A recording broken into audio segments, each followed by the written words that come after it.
in the Bible were some of the most interesting parts to Kanaka. But what is perhaps more interesting is his willingness to consider that Adam was not the first human being. He does this because Kanaka genealogies seem to go further back. Kamakau situates these earliest figures as living in darkness. This draws from other Kanaka cosmogonies where everything emerges from Po, a fecund power of creation that births all life. Po literally means darkness, and in some of these cosmogonies, Po refers to the depths of the ocean, where life is understood to have originated. In one of these cosmogonies, the periods where most things are born are periods of Po, followed by periods of light, which then trace the genealogies of human beings. Kamakau seems here to be trying to synthesize these accounts with the Bible. The Bible, in other words, traces humanity from the time of light, not fully accounting for humanity in the time of darkness. Here again, we see the idea that Kanaka narratives are not subsumed by biblical narratives, but are rather seen as offering an alternative and perhaps corrective to the Bible. Kanaka genealogies, specifically those that go back to the beginning, were not simply replaced by biblical genealogies. As is the case here, biblical genealogies could be reconfigured or even subsumed under Kanaka genealogies. The Kanaka historian David Chang makes a relevant point regarding the adoption of Christianity in Hawaii and its depiction by many historians. To understand this quote, Chang refers to the breaking of the kapu system in 1819, before missionaries arrived, where the Kamehameha family decided that the people of Hawaii would stop practicing some traditional ways of life. Chang states, in optimistic moments, the missionaries thought that the breaking of kapu, those concerning eating and others as well, meant that they were entering into a spiritual void that they could easily or quickly fill with Christianity. But the missionaries were very much mistaken when they allowed themselves to think that this meant the islands were a spiritual tabula rasa on which they could build a Christian church. And historians have been mistaken to believe that the missionaries arrived in a spiritual vacuum. This idea of a spiritual vacuum was essentially what I was taught growing up in Hawaii. I hope to have shown here, however, that this tabula rasa narrative, undoubtedly informed by the idea that native peoples were willing participants in colonization, is decidedly wrong. Kanaka such as Kamakau carefully worked through what tradition meant in light of new traditions. And Kamakau is not the only one recounting these biblically informed creation narratives. For the sake of time, I'll reference a few interesting points from about half a dozen other accounts, some of which may trace back to Kamakau. In these accounts, three deities create the heavens and the earth and then create the first man, some stipulating that he is created in the sixth period of time, followed by a Sabbath, some claiming his creation is followed by the first woman being created from his side in the seventh period, and in other accounts, he lives alone for a century before the first woman is made. In all of these accounts, the first man is created from dirt, some claiming that red dirt was used to make his body, while white dirt from various parts of the world was used to make his head. The gods then spit and or breathe to animate the dirt figure. The first man and woman are placed in a garden-like paradise and told not to eat from the kapu apple tree or the kapu breadfruit tree. The water in this paradise is also special, as a fish swimming in it cannot be killed, and the water could even bring a human back from death if sprinkled on him. In most of these accounts, the woman is subsequently tricked, usually by some kind of lizard-like figure, into eating the forbidden apple, and the man follows. In one of the accounts, they both go crazy after eating the fruit and run into the forest. In others, they use wauke or paper mulberry to make clothes to cover themselves and are kicked out of the garden by a large white bird. In one of the accounts, the whole thing takes place in the middle of some kind of a large continent. In others, it takes place in Hawaii, where, for instance, the apple and breadfruit trees are said to still be growing in Honokohau on the island of Hawaii, but their fruit has lost its power, now being too sour to even eat. This amalgamation of accounts glosses over many important differences, but while differences in Kanaka accounts of creation are significant for highlighting the plurality of Kanaka thought, the differences I would like to highlight instead stem from foreign attempts to explain the origins of Kanaka. I'll describe two accounts popular in Kamakau's time, which are not mutually exclusive, but for explanatory purposes, I will call one the racial account and the other the theological account. The racial account is best explained by Abraham Fornander, a Swedish man who married a Kanaka ali'i and became a loyal citizen of the Hawaiian Kingdom. He lived in Hawaii from 1835, and in the 1870s and 80s, he wrote a 3-volume series about Kanaka that became incredibly influential in Hawaii and elsewhere. In it, he draws from some of the same creation accounts in explaining Kanaka origins. One aspect of the story that captivated Fornander was the whitish dirt used to construct the head of the first man, in contrast with the reddish dirt used for the body. For Fornander, the mixing of white and red showed that while Kanaka had become darkened, i.e. red over time, they had their origins in the white or Aryan race. Furthermore, the white head symbolized the possibility that Kanaka could reason like other white peoples. Hence, part of the colonial project aimed at the restoration of Kanaka whiteness. Maile Arvin documents this in her book, Possessing Polynesians, The Science of Settler Colonial Whiteness in Hawaii and Oceania. She not only details Fornander's views of Kanaka origins, but other views of the time, such as the ethnographer Percy Smith, who stated, "In what consists the ever-constant interest in the handful of people that comprise the Polynesian race? The answer is no doubt the mystery that surrounds their origin, their intelligence, their charming personality, and, one likes to think, their common source with ourselves from the Caucasian branch of humanity, which induces in us a feeling of sympathy and affection above that felt toward any other colored race." Arvin uses these accounts to document what she calls the logic of possession through whiteness. According to this logic, if the relative greatness of Polynesian people could be said to have Aryan heritage, then white settlers could, by extension, claim Polynesian people's culture and crucially lands as their own heritage, because they were also descendants of Aryans. At the same time, while on the surface such claims promoted a sense of equality between white settlers and Polynesian people, in actuality, they allowed for a subtler form of raciality, where white settlers would be understood as self-determining and productive, and Polynesians would be understood as never having the ability to be self-determining. In other words, allowing Polynesians a degree of whiteness situated them within Euro-American history in ways that encouraged their enculturation into white society, while at the same time it maintained a crucial distance from them that would never allow them to actually enter into equal place in society. Following Smith, Kanaka were white, but despite these hints of whiteness, they were and are still a colored race. Furthermore, the relation through whiteness gave Euro-Americans access to Polynesian resources, including for Fornander and others, justification to marry Kanaka women. In short, this imagined ancient whiteness legitimated colonial projects. The theological account is best explained by the work of Sheldon Dibble, an early missionary with the ABCFM. Dibble was instrumental in setting up the first Western-style school and editing the first written history of Hawaii. In 1838, he returned to the United States and did a tour of lectures that culminated in a book titled A History of the Sandwich Islands, published in 1843. In the book, he reaffirms some of the same themes as the racial account. A correct history of these islands is of no small importance. The period from their discovery to the present time, though short indeed, has been full of interesting events that have awakened attention, called forth inquiry, and it's excited wonder throughout a large part of the civilized world. Many important facts have developed in regard to the nature of heathenism and the state of the heathen mind.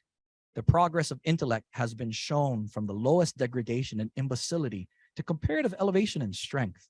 And there has been a gradual change of character and habits from the most besotted state to that somewhat approaching Christianity and civilization. The missionaries in this account are there to elevate the conditions of Hawaiian society. Kanaka are capable of so-called elevation, but are perhaps only capable of being somewhat civilized. Part of the reason that Kanaka are capable of being civilized at all, Dibble explains elsewhere in his book, is because they once knew the truth of the biblical God.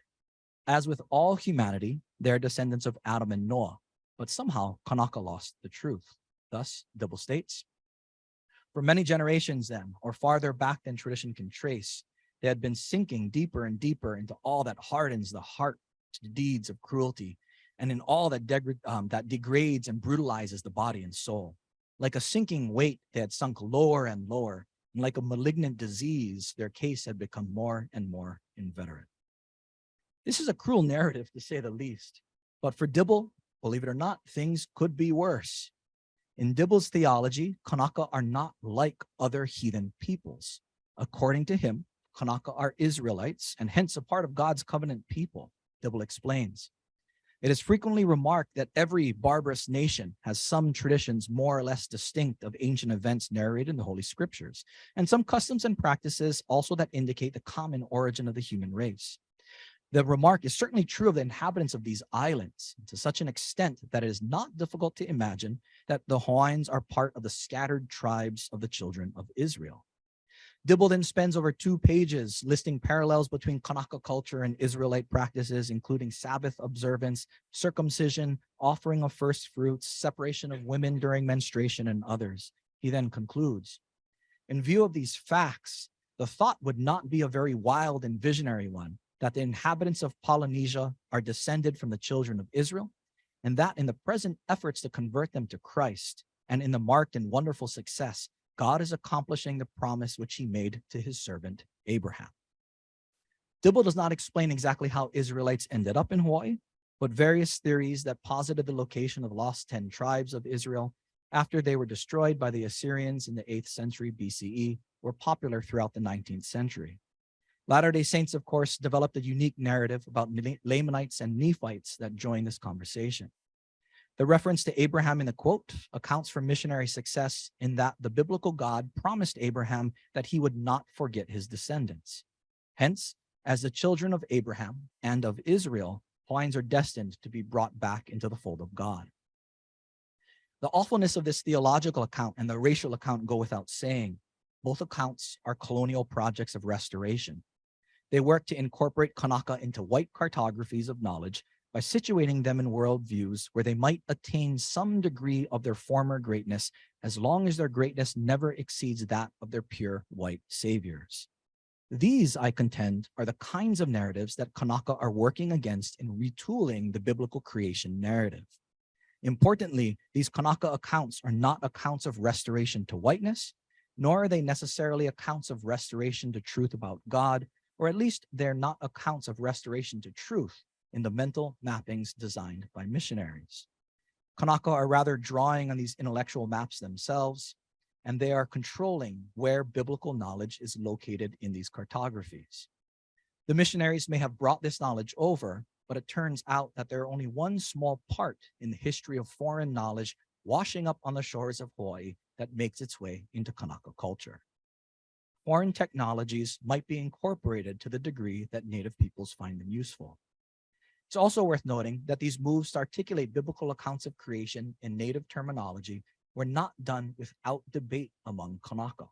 In other words, the narratives recounted here were not simply accepted as legitimate forms of traditional knowledge. They were enmeshed in larger discourses and debates about what counted as tradition and what to do with foreign knowledge. A little over a year after Kamakau's 1869 article about creation was published, the same newspaper published an article titled Panaya SM Kamakau, responding to SM Kamakau by someone using the pen name Haule, meaning to overturn or to defeat. The article critiques Kamakau's account, noting the similarities with the Bible and explaining that it is simply the people of today who have written this account in order that it resemble the Bible. Haule singles out Kamakau's reference to Kane, Ku, and Lono as deities of creation and asks, where is it that these deities are a trifold deity? There's only one answer, the Bible. And so this is simply a made-up story. Finally, Haule concludes this piece with a warning. It is proper for me in this piece to say to SMK, be careful in going beyond the bounds of truth, lest the blind lead the blind. Interestingly, credit for challenging the authenticity of these stories is usually given to the non-Hawaiian scholar Dorothy Brer, who in 1969 authored a short book titled The Kumuhonua Legends. She apparently did not notice that 100 years earlier, Hawaiians were already challenging these narratives themselves. What I've tried to show here, to do here is to show what was at stake in Kanaka Hawaii integrating biblical creation narratives. Perhaps the term repurposing is more accurate. Kanaka took these stories and rewrote them for their own purposes. What we see in these stories and in the debates that surround them are the creation and recreation of culture. Another popular colonial narrative is that traditional Hawaiian religion is no longer practiced. That is untrue on a number of levels. But what if one aspect of Hawaiian religiosity has always been about ho'okui, or the combination and repurposing of new knowledge? Many Kanaka pule, or prayers, call upon the 400 gods, the 4,000 gods, the 40,000 gods. Pele, the deity most readily associated with volcanic activity and one of the most well-known Kanaka deities, is said to have come to Hawaii from the distant place of Bora Bora. Ka'ili, also known as Kuka Ilimoku, Kamehameha's primary deity, as he united the islands, is said to have been brought to Hawaii from Kahiki many generations before Kamehameha's time. These deities are not from Hawaii, yet no one now would consider them non-Hawaiian. The circumstances surrounding the arrival of Christianity may be different, but the God of Christianity could find a place among the 40,000 and even become a Kanaka god. Alternatively, Kanaka Christians could rewrite Christian theology themselves. I'd like to conclude with the account of one Kanaka doing this rewriting. Joseph Ko'oluhi Navahi is an important Kanaka cultural and political figure who lived in the mid to late 19th century. He is known, among other things, for his role in resisting the overthrow of the Hawaiian Kingdom in 1893. He died 3 years after the overthrow from tuberculosis he contracted while in prison for treason against the newly formed Republic of Hawaii. But before his death, he founded a newspaper called Aloha Aina that ran until 1920. The terms Aloha and Aina are notoriously difficult to translate. Aloha refers to a sense of fondness, care, or love, and Aina is often translated as land or earth, but may also have etymological roots in ai, meaning to eat or feed. It is also cognate with other Pacifica terms meaning family. Hence, Aina might be understood as a familial relationship we have with land, where the land is understood as our kupuna, our ancestor that feeds us. Hence, Aloha Aina refers to caring for this landed ancestor. In Navahi's context, the terms are used to identify those who protect the land of Hawaii, and hence they are sometimes translated as patriot. His newspaper, Aloha Aina, ran columns related to caring for the people, the land, and kingdom of Hawaii. In June of 1895, the newspaper ran a short article titled Okeloi Ka'aina, meaning caring for the land, which rereads the biblical narrative to make a point about the connection of Kanaka and Hawaii by means of Aina. While the article appears to make primarily a theological or ethical point, there are clear political implications that I'll discuss momentarily. The article begins by tying the idea of Aloha Aina to the fifth of the 10 commandments. Honor your father and mother so that the days of your life on the Aina that Jehovah your God has given you will be long. The key terms for Navahi are father, mother, and Aina, which he goes on to connect with the creation of Adam and Eve. The first humans, according to the Bible, were made from Aina. Hence, in certain respects, Aina is the mother of Adam and Eve. Furthermore, since all humanity descends from Adam and Eve, we are likewise born from Aina. And then when we have children, we give birth to Aina. Navahi states, all the people who live and move about on the earth from Adam until now are fragments of dirt, partial material fragments of the Aina created by God. Thus, one correct way of articulating it is to say that Aina lives and moves about on the earth. Children made of Aina, grandchildren of Aina, people of Aina live and move about on their great mother, Earth. Navahi ties this with the story I mentioned at the outset of this presentation, where Papa and Wakea give birth to the islands of Hawaii, followed eventually by the people of Hawaii. While Navahi personally expresses doubt over the veracity of this story, he nevertheless asserts that it contains some truth. In particular, just like the Bible, it shows that it is from Aina that Aina is born. Summarizing the first several verses of Genesis 1, he states, it is clear that the Spirit of God brooded upon the waters and then became the earth. In other words, according to Navahi, the earth is not only created by God, but is a spiritual being that can be said to give birth to other beings. Navahi continues, a hen lays upon an egg and a chicken hatches. Wakea laid with Papa, and then the islands of Hawaii were born. There is no case where Aina comes about on its own. It depends on others to live. The idea is that things beget things of their own kind. And as things of Aina, we naturally beget Aina. Nawahi then returns to the fifth commandment.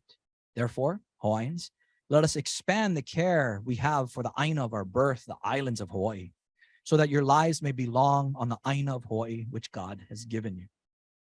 The command to honor our parents becomes an injunction to care for the lands of Hawaii. We're descendants of the Aina, and in the case of Kanaka, Hawaii, the Aina that God has given us is the Aina of Hawaii.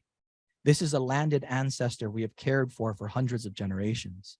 At least from the time of Papa and Wakia, our early ancestors, we ate of the kalo grown from the Aina. We buried our deceased in the Aina. We gave birth to our Aina on this Aina. Part of what is interesting about Nawahi's article is its context within the newspaper. Immediately following this rereading of the biblical creation is an article titled No Keahala I Ai Ole Iai Ka Ho'ohui Aina. Why was annexation not approved? This refers to the initial attempt of the provisional government in February of 1893 to petition the United States to annex Hawaii. After an official investigation led by U.S. Congress, by the United States Congressman James Blount, the proposed treaty of annexation was dismissed because the investigation found that those involved in the overthrow of the Hawaiian Kingdom, including representatives of the United States, committed a, quote, act of war. President Grover Cleveland himself stated that a substantial wrong has thus been done, which a due regard for our national character, as well as the rights of the injured people, requires we should endeavor to repair. Nawahi explicitly situates his theology of Aina in the context of the overthrow. Similar to Kamakau, Nawahi repurposes aspects of the Bible to stake a claim about the position of Kanaka, Hawaii in the ideological cartographies of his time. Kanaka are not migrants to the islands. They are the Aina of Hawaii. And as Hawaiian Aina, they have special responsibilities to aloha their landed ancestors, which is best done with a native government. Furthermore, per Kamakau, Kanaka are not Aryans or Israelites, but rather have a long history of integrating Israelite traditions into Kanaka culture. Writing in Olelo Hawaii, Nawahi and Kamakau explicitly addressed themselves to Kanaka, Hawaii, but they intended their ideas to have broader sway. In 1865, Kamakau famously wrote, "Aole nakamalahini e ao ia'u I ka mo'olelo ko'ulahui. Na'o e ao aku I ka mo'olelo I ka malahini." It is not for the foreigner to teach me the history of my people. It is for me to teach this history to the foreigner. These attempts to articulate the creation of humanity, or at least the creation of Kanaka, were parts of larger contestations of their time, contestations that continue as Kanaka work to recreate identities within the American empire. Mahalo.